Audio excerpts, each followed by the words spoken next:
Mu biganiro byacu byatambutse twabagejejeho impamvu enye zagaragajwe n'ubushakashatsi ko arizo mpamvu abantu bakoreweho ubwo bushakashatsi bagaragaje nk'impamvu nyamukuru zitera gatanya. Muri izo twabonyemo harimo kubura ubushake bwo kwiyemeza mu gukemura ibibazo by'urushako cyangwa se ibyitwa lack of commitment in a relationship.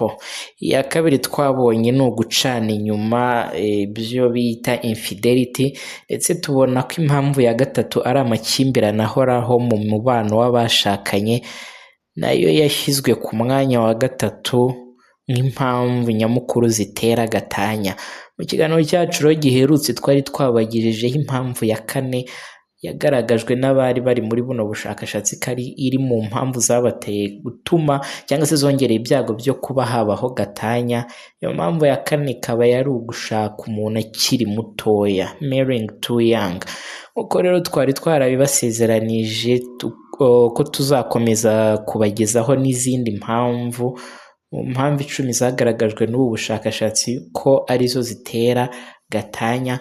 Uyu munsi tugiye gukomeza turebera hamwe n'impamvu ya gatanu muri izo mpamvu 10 zitera gatanya.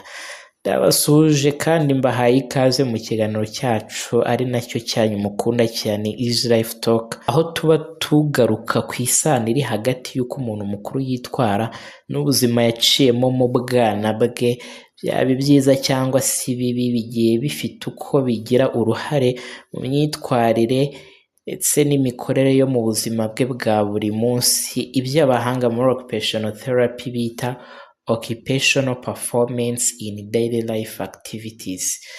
Tuba turi kumwe muri kino kiganiro nk'ibisanzwe ndi MBOT, tunashimira kandi abamaze gukora subscribe, tunibutsa abatarayikora kuba bayikora kugira ngo tujye tubana muri bino biganiro byo gusobanukirwa n'ukuntu umuntu yitwara mu mibereho ye ya buri munsi, tubisanishije n'ubuzima ashobora kuba yaraciyemo.